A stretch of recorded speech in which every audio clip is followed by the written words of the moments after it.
बात जुलाई 2020 की है और मुझसे मेरे किसी सब्सक्राइबर ने पूछा कि आपका फेवरेट सिंगर कौन था। सो मैंने Q&A वीडियो एक बनाई थी, तो आप प्लीज़ उसकी एक क्लिप जरूर देख लीजिएगा। अगला सवाल है, आपका फेवरेट सिंगर कौन है? तो देखिए, जब मैं ड्राइविंग करता हूं तो गाड़ी में सिर्फ एक ही सिंगर चलता है और वो है सिद्धू मूसेवाला।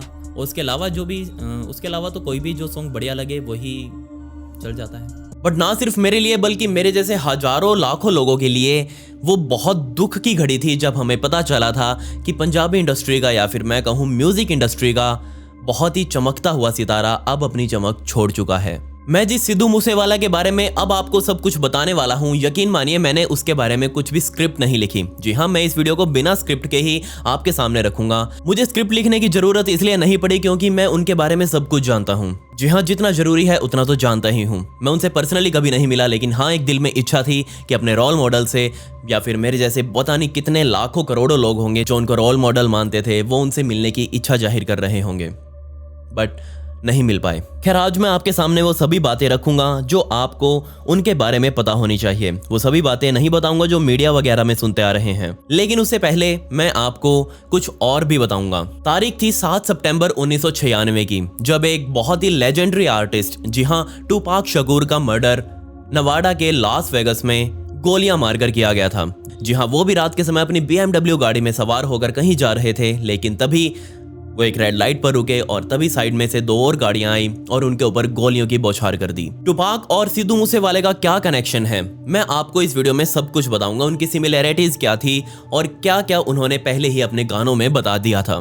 जी हाँ, टूपाक भी बहुत मिडिल क्लास फैमिली से उठकर म्यूजिक इंडस्ट्री में आए थे और उन्होंने जो अपना नाम कमाया था, यकीन मानिए वो कोई कर ही नहीं सकता। सिर्फ सिद्धू मूसेवाला ही थे जो उनका मुकाबला आज वो कर रहे थे, या फिर मैं कहूँ उनका स्टाइल जो था उनके अंदर प्रवाहित हुआ था। टूपाक ने जब गाने गाने शुरू किए थे तो बजाय उन्होंने भी प्यार मोहब्बत के, उन्होंने भी देश में फैली, दुनिया में फैली गंदगियों को अपने गानों में उठाना चाहा, लेकिन हमें पता है कि जो सच बोलता है उसका हमेशा बुरा ही होता है। और तभी टूपाक के ऊपर भी कई आरोप लगे और उन्हें जेल में डाल दिया गया। और क्या आप इस बात पर विश्वास करेंगे कि टूपाक की किस्मत इतनी घटिया थी उस टाइम पे कि जिस लेबल के लिए वो गाना गाते थे, जिस लेबल के लिए वो रिकॉर्डिंग करते थे, उस लेबल ने उनकी जमानत तक नहीं करवाई। जिसके बाद शुग लाइट ने उनकी जमानत ली और उन्हें जेल से बाहर निकलवाया था। जिसके बाद उन्होंने डेथ रो के साथ मिलकर बहुत तगड़ी आग म्यूजिक इंडस्ट्री में लगाई और यकीन मानिए उनकी वजह से ही हमने गैंगस्टर हिप हॉप को आग लगाते हुए पूरी दुनिया में देखा था।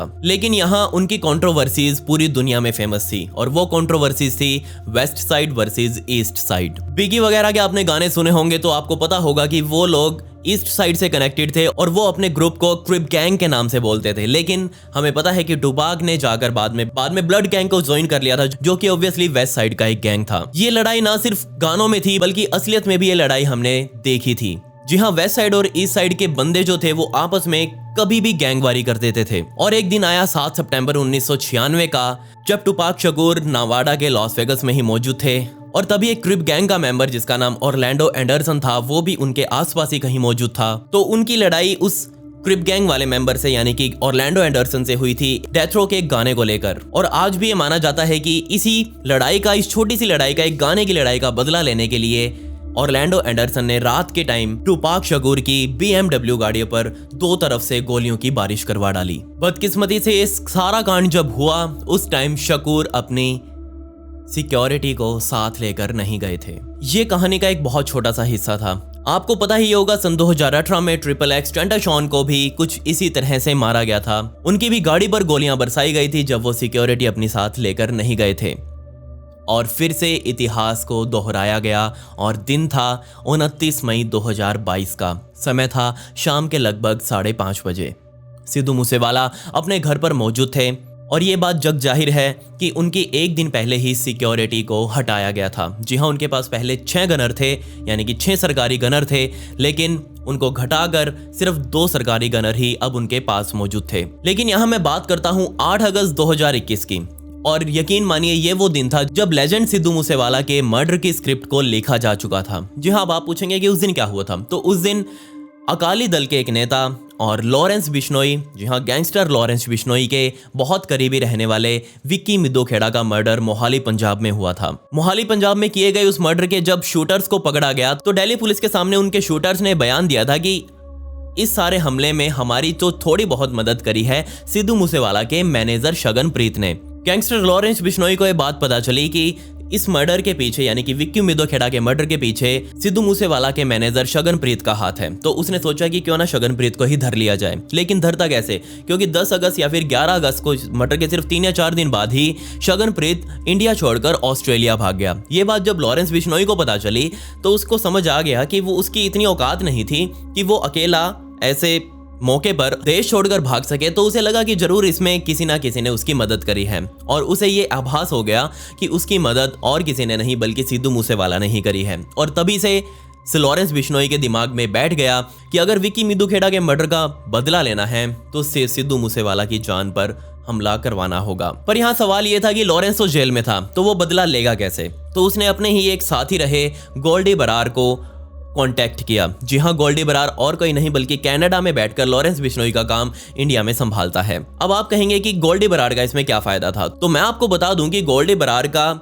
एक बड़ा भाई था जिसका नाम गुरलाल बराड़ था और उस गुरलाल बराड़ का भी मर्डर हुआ था चंडीगढ़ में। और जब उसके शूटर से पूछताछ की गई थी तो उसमें सीधे तौर पर उन्होंने सिद्धू मूसेवाले का नाम लिया था।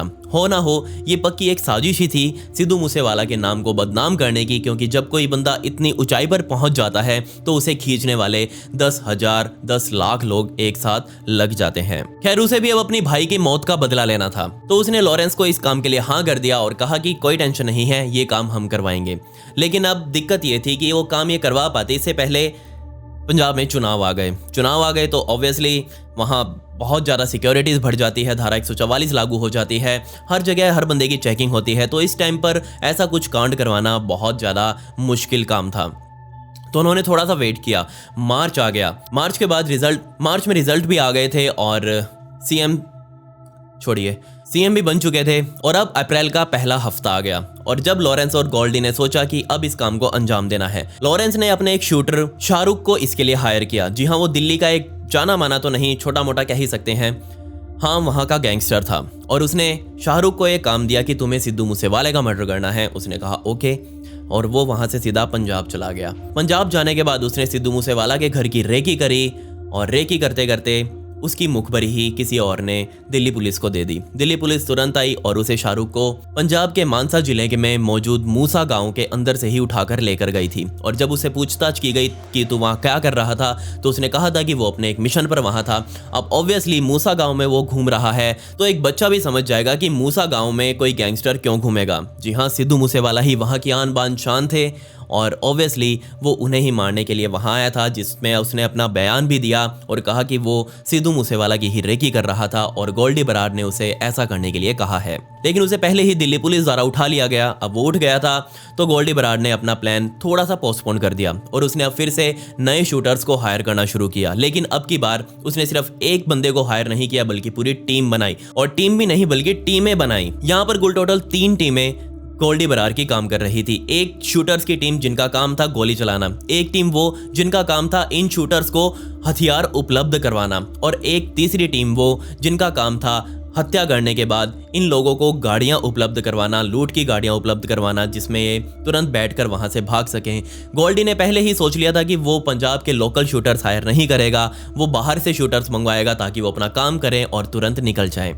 और बदकिस्मती से दिन था 29 मई 2022 का और समय था तकरीबन शाम के 5:30 बजे, जब सिद्धू मूसेवाला अपने घर से अपने ही किसी रिश्तेदार का हालचाल जानने के लिए वहां से निकले। तब उनके साथ उनका एक कज़न ब्रदर और एक उनका दोस्त भी शामिल था जो साइड में ही उनके घर के पास ही रहता था। पहले उनका प्लान था कि वो लोग सीधा अपनी बुलेट प्रूफ का जो गाड़ी होती है वो लेकर जाएंगे। उनके पास बहुत सारी बुलेट प्रूफ गाड़ी थी, जी वैगन से लेकर रेंज रोवर जैसी उनके पास गाड़ियां थी, तो वो उन्होंने सोचा कि वही लेकर जाएंगे। 2 गनर भी उनके पास वहीं खड़े थे, तैयार थे जाने के लिए। लेकिन तभी जो साथ में उनके 2 लड़के मौजूद थे, एक उनका कज़न और एक उनका जो दोस्त था, उनमें से किसी एक ने कहा कि हर बार हम ये बुलेट प्रूफ गाड़ियां लेकर घूमते हैं, लेकिन अब हम तो अपने गांव में ही मौजूद हैं, पास में ही जाना है, वहां से 12 किलोमीटर दूर जाना था उन्हें, तो क्यों ना हम अपनी थार लेकर चलें, इसमें थोड़ा खुला खुला महसूस होगा। तो सिद्धू मूसेवाला सर ने कहा कि ओके, नो इश्यूज़। तो उन्होंने अपनी थार उठाई, गनर भी उनके साथ आने लगे। लेकिन सिद्धू मूसेवाला ने कहा कि हम थोड़ी देर के लिए ही जा रहे हैं, तुम्हें आने की ज़रूरत नहीं है और तुम यहीं बैठ जाओ। तो सिद्धू मूसेवाला ने सिक्योरिटी भी अपनी वहीं छोड़ दी और वो तीनों उस थार में बैठकर वहाँ से निकल पड़े।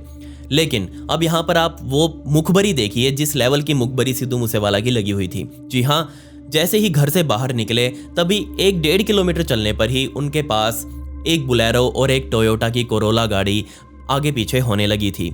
लेकिन तभी भी सिद्धू मूसेवाला सर को समझ नहीं आया था, या फिर शायद आभास नहीं हुआ था कि आज कुछ उनके साथ गलत हो सकता है। उनको आभास नहीं हुआ था शायद, लेकिन उनके पिता को ये आभास जरूर हो चुका था, क्योंकि जब वो बिना सिक्योरिटी के साथ और ऐसी थार लेकर निकले थे जिसके अंदर कोई सिक्योरिटी नहीं थी, तो उनके पिता को जरूर आभास हो गया था कि शायद आज कुछ गलत हो सकता है। तो जैसे ही सिद्धू मूसेवाला अपने घर से बाहर निकले थे तो उसके कुछ ही मिनटों बाद उनके पिता भी उनकी सिक्योरिटी को साथ लेकर एक दूसरी गाड़ी में उनके पीछे पीछे निकल पड़े, क्योंकि उन्हें शायद आभास हो चुका था कि हाँ, यहाँ कुछ गलत हो सकता है। खैर, सिद्धू मूसेवाला की थार पहुंची जौहर के, और हम सीसीटीवी फुटेज में देख भी सकते हैं कि जैसे ही उनकी थार मुड़ी और उनके पीछे पीछे टोयोटा की कोरोला और एक बुलेरो भी चल रही है जो उनके बिल्कुल साथ चिपक कर चल रही है। और जैसे ही उन्होंने मोड़ मुड़ा, आगे जाकर इन दोनों गाड़ियों ने आगे पीछे से सिद्धू मूसेवाला की थार को घेर लिया और तुरंत उनके ऊपर जानलेवा हमला कर दिया। गोलियां चलती देख सिद्धू मूसेवाला ने भी अपनी सरकारी पिस्टल जो कि उनके ही डैशबोर्ड में रखी हुई थी वो निकाली और उसे 2 फायर भी किए। लेकिन सामने ऑटोमेटिक सामान हो और आपके पास एक पिस्टल हो तो आप क्या ही करेंगे। वो 1 सेकंड में दर्जनों राउंड फायरिंग कर सकती है और आप यहाँ उसे बार बार लोड ही करते रह जाएंगे, तो क्या ही फायदा। सामान ऑटोमेटिक था और 762 की उसमें हमें पता है कि गोलियां डलती हैं। AK-94 का जो सामान यूज किया गया था उसके सामने AK-47 भी कुछ नहीं थी, वो सीधा सिद्धू मूसेवाला की थार को चीरते हुए उनके शरीर के अंदर जा घुसी थी। गोलियां लेजेंड सिद्धू मूसेवाला को बहुत लगी, शायद 9-10 के आसपास लगी। और सोचकर देखिए 9-10 गोलियां लगने के बाद कोई क्या ही जिंदा रह सकता है।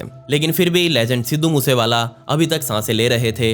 गोलियां मारने के बाद एक शूटर जो था कंफर्म करने के लिए अपनी एक गाड़ी से उतरकर सिद्धू मूसेवाला की थार में आया, उसका दरवाजा खोला और सिद्धू मूसेवाला की हाथ पकड़कर नब्ज वगैरह चेक करी और कंफर्म किया कि हाँ, सिद्धू मूसेवाला मर चुका है। और वो उसे वहीं छोड़कर गाड़ी का गेट बंद करके वहां से भाग गया और तभी वो दोनों गाड़ियां वहां से निकल गई। कांड यहां हो चुका था, लेकिन क्या ही पता था कि सर सिद्धू मूसेवाला इस कांड का शिकार हो जाएंगे। अब यहाँ पर आप सिमिलैरिटीज देखिएगा। सिद्धू मूसेवाला और किसी को नहीं बल्कि टूपाक को फॉलो करते थे, एडमायर करते थे। कितना एडमायर करते थे, वो गानों में भी उनका नाम लेना नहीं भूलते थे।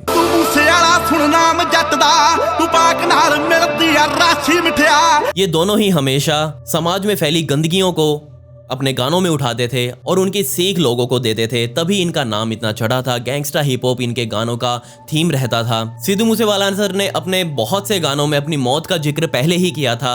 उनके लाइफस्टाइल गाने में we live with the gun we die with the gun, उनके द्वारा लाइन बोली गई थी, हम बंदूकों के साथ जीते हैं और बंदूक ही हमारी जान लेगी।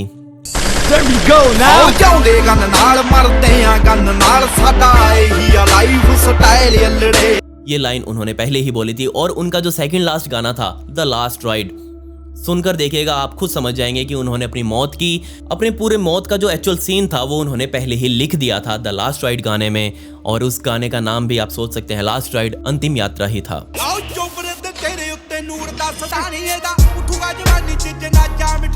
उसमें जो गाड़ी दिखाई हुई है वो सीधा सीधा टूपाक की गाड़ी है। उसका जो पोस्टर है, जो उसका थंबनेल है, उसके अंदर वही असली गाड़ी दिखाई हुई है जो टूपाक सर की थी, जिसमें उनका मर्डर किया गया था।